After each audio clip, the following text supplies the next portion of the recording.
So, welcome to Jumbo IS and welcome to our lecture series called Daily MCQ Practice. In this lecture series, we cover a particular day's current affairs through a set of 4 to 5 MCQs.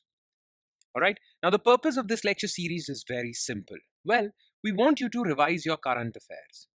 We want you to do that, but we want you to get that revision through a set of MCQs. Okay, we want you to get the much needed MCQ practice because MCQ practice would come in really handy for your prelims examination next year.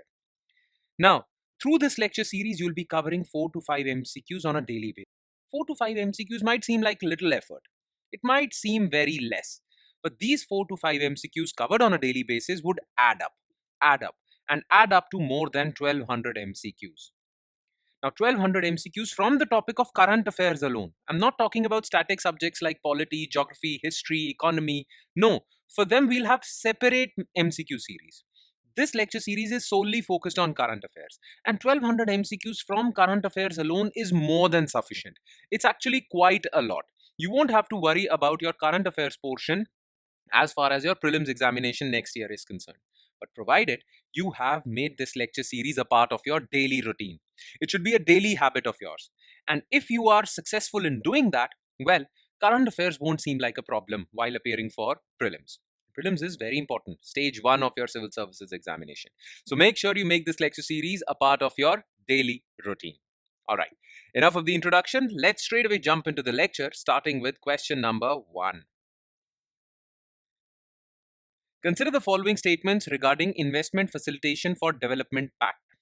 It is a joint initiative launched at the 11th WTO Ministerial Conference in December 2017 on a plurilateral basis by 70 countries. Okay, it aims to create legally binding provisions to facilitate investment flows. India, South Africa, Namibia, and other like-minded countries are leading the charge in support of this agreement. All right. Now look, all the big investors of the world who want to invest in developing countries, okay, they want easy rules in these developing countries. Most of the investors find it difficult to invest in these developing countries because they think that the bureaucratic setup is too cumbersome. The rules are too difficult to follow, and that is sometimes these investors choose not to invest in these developing countries. Therefore, to make it easier for investors to invest in these developing countries and all over the world, well, WTO is pondering over an investment facilitation for development agreement. Well, this agreement actually has legally binding rules which all the countries should follow. These legally binding rules would make it easier for big investors to invest in these developing countries, and these developing countries obviously need investment if they want to grow. So, this agreement would not only benefit investors, this would also benefit developing countries because these rules would help investors invest in these developing countries and these developing countries would grow. Okay, that's the argument. And on the basis of this argument, in the 11th WTO Ministerial Conference in December 2017, 70 countries agreed to this agreement. Okay, now plurilateral means, look, WTO is an organization which has 166 members, and any agreement under WTO should have the permission of all these 166 countries for it to come into force. Okay, but some agreements are called plurilateral. Under plurilateral agreements, well, you don't need all the 166 countries. The countries that agree to this agreement would follow the agreement.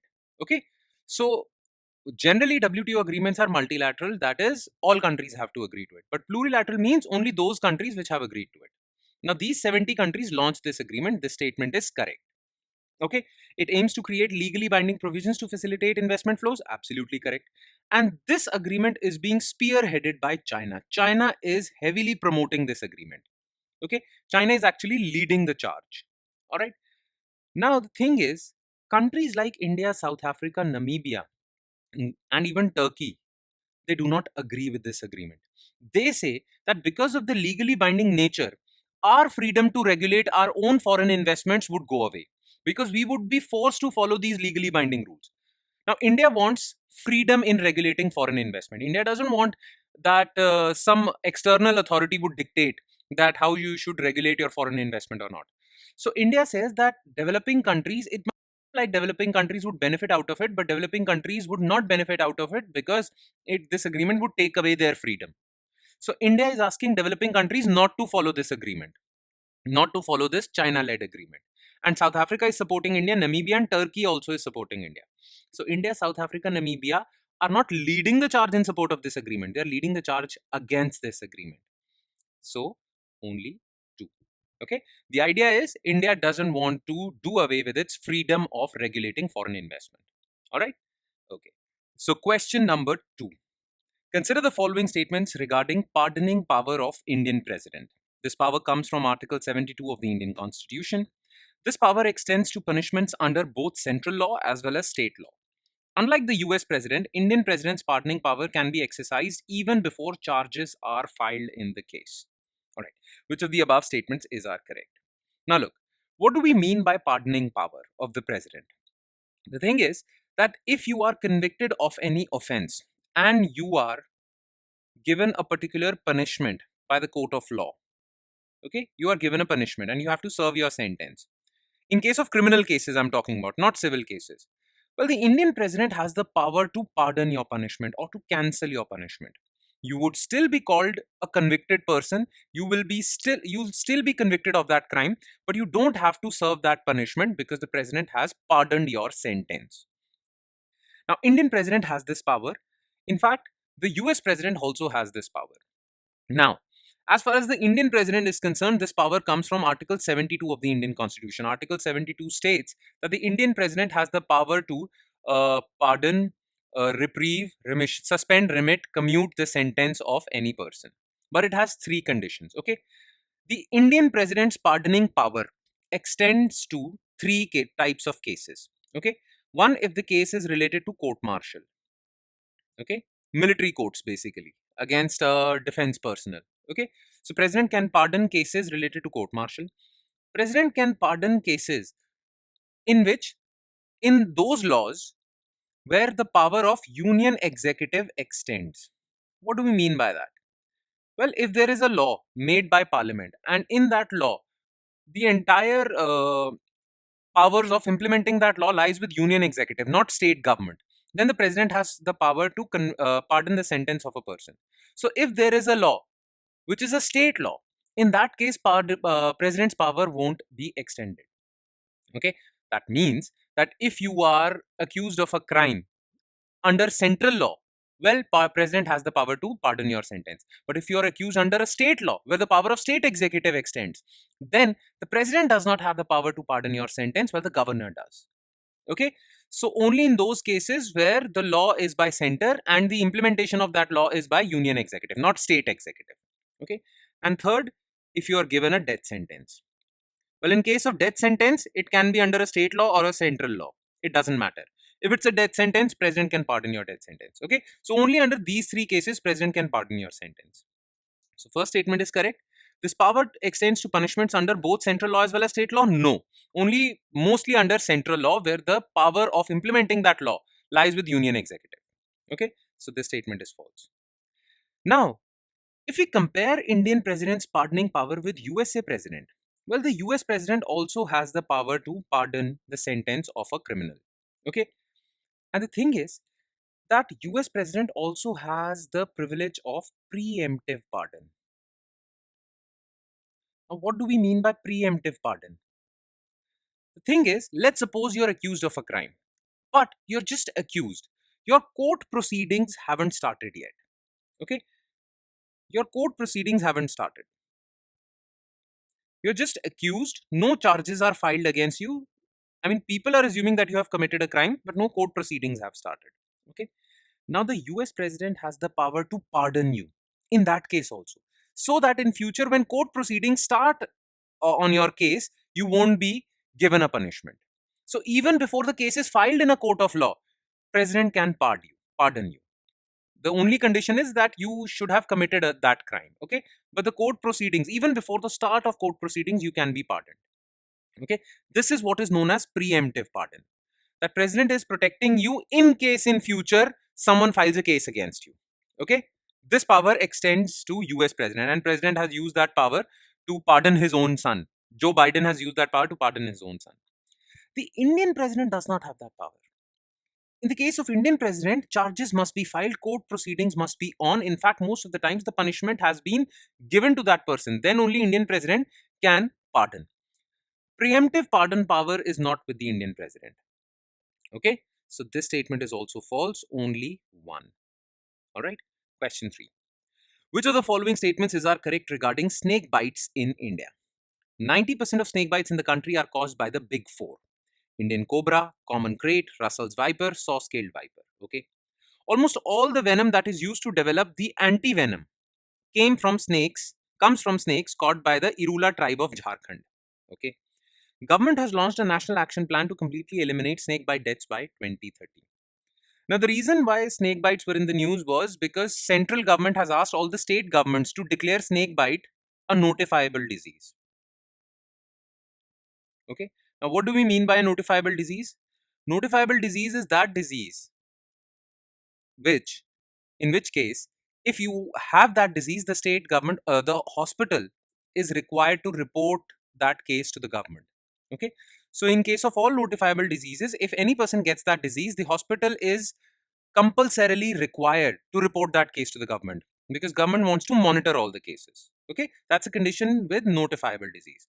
For other diseases, there's no compulsory requirement. All right, so government of India wants state governments to declare snake bite a notifiable disease. That's why it was in the news. Now, in India, the most common snake species are these big four. The most common dangerous snake species whose venom can take your life. Okay, Indian cobra, common krait, Russell's viper, and saw-scaled viper. So 90% of the snake bites in the country are caused by these big four. This is absolutely correct. 90% of snake bites in India are caused by these four snake species. Okay, though there are more than 300 snake species in India. Okay, but most of the snake bites are by these four. Now, whenever you are bitten by a snake which is dangerous, whose venom can take your life, well, in that case, you are given an anti-venom. Okay, but this anti-venom acts like an antidote. It destroys the poison. But this anti-venom cannot be created if you do not have access to the venom, because every anti-venom is specific to a particular venom. Okay, so Indian cobra's venom is different, and for that you need a different anti-venom. Common krait's venom is different, so for that you need different anti-venom. Same is the case with Russell viper, saw-scaled viper, right? Now, you need access to venom to create an anti-venom. Now, most of the anti-venoms produced in India require access to venoms. Now, this venom is taken from snakes themselves. Now, most of the venom taken in India to develop an anti-venom is taken from snakes caught by this particular tribe, Irula tribe. Okay, so Irula tribe is famous for catching snakes. Okay, and they catch snakes, they extract their venom, and they sell it to the medical authorities. Okay, Irula tribe is a famous snake catcher tribe. Okay, so this statement would have been correct. All parts of this statement are correct. Almost all the venom that is used to develop anti-venom comes from snakes caught by Irula tribe. But Irula tribe is not from Jharkhand. Irula tribe is from Nilgiri Hills. So Nilgiri Hills are spread across Tamil Nadu, Karnataka, and Kerala. So Irula tribe is from these three states, not from Jharkhand. So that is why this statement is false. Okay. Now, government has launched a national action plan for eliminating snakebite diseases, and the aim of that plan is to halve the number of deaths, reduce the number of deaths by 50% by 2030. The plan is not to completely eliminate snakebite deaths by 2030. That's impossible. The aim is a little bit modest. Government under this national action plan wants to reduce snakebite deaths by 50%. Okay, just by 50%, not completely eliminate. That's not the goal. Actually, almost every year, 58,000 people die because of snake bites. So government wants to half this number, not completely eliminate, under this national action plan. Okay, though obviously nothing would make government happier if this threat is eliminated entirely, but that's not the case. Government wants to half the number. So this is also false, only one. And last, consider the following statements. Till the end of 19th century, Bengaluru's drinking water needs were served by the perennial Kaveri River. With city's growth in 20th century, Arakavati River, which flowed along the western edge of the city, had to supplement city's water supply. Which of the above statements are correct? Now look, till the end of 19th century, Bangalore's water needs were taken care of by cities own lakes, tanks, and ponds. Okay. The city had its own network of lakes, tanks, and ponds, which used to take care of the city's water needs. Okay. Currently, Bangalore is facing a severe water crisis. That's why we are talking about it. Now, till 19th century, Bangalore's water demand was not that high because the population was not that high, right? So, Bangalore's water demands were catered to by its own network of lakes, tanks, and everything. But by the start of 20th century, Bangalore's population rose significantly, and so did its water demand. Okay, therefore, it was thought that we need to tap in other water resources. So, on the western edge of Bangalore, a river flows called Arkavati River. Okay, so Arkavati River was used to supply drinkable water to Bangalore by 20th century. Okay, but by 1960s, it was felt that Arkavati River would also not be able to satiate the entire water demand of the city because Bangalore's population skyrocketed. Okay, Bangalore's population reached 16 lakh. That was quite a lot. Lakes, tanks, ponds, and even Arkavati River could not cater to the demands. Therefore, it was thought that the nearby Kaveri River, which is almost 80 kilometers away from Bangalore, should be utilized for water requirements. Okay, so in 1974, the first phase of Kaveri water project was launched. Okay, and Bangalore is a little bit higher than the Kaveri River, so therefore a lot of water had to be pumped upwards and then supplied to Bangalore by pipeline. So it was a huge project. So the first phase of this project was launched in 1974, and by 2010s, 4 stages had been completed. Okay, recently fifth stage was inaugurated. Okay, so till the end of 19th century, Bengaluru's drinking water needs were served by perennial Kaveri River. No, Kaveri River was not even thought of by 19th century. Okay, with the city's growth in 20th century, Arkavati River, which flowed along the western edge, had to supplement city's water supply. Yes, this is true. Okay, with the city's growth in 20th century, Arkavati River was thought to supplement lakes, tanks, ponds. And at the end of 20th century, it was thought that even Arkavati River is not sufficient. So Kaveri River was tapped into. Okay, so this statement is correct. B. All right. And with that, we conclude today's session. Thank you so much for watching, everyone. And I'm sure it has added value to your preparation, but this value would increase if you revise this lecture also. Now, revision is important because through revision, you will be able to remember these MCQs for longer periods of time. Okay. And what do I mean by revision? Well, you need to take a look at detailed written solutions to each and every MCQ discussed above. Okay. Now, these detailed written solutions are available in our notes. These notes are available on our Telegram channel. And where can you find our Telegram channel? Well, just below this video in the comment section, you'll find a link to our Telegram channel. All you have to do is just click on this link. It'll take you to our Telegram channel. And from there, you can download the notes for this lecture and start revising. It would hardly take 5 to 10 minutes, but you'll be able to remember these MCQs for longer periods of time, at least till your prelims examination. All right. Okay. So I'd like to conclude the session. Thank you so much for watching, everyone. Bye-bye.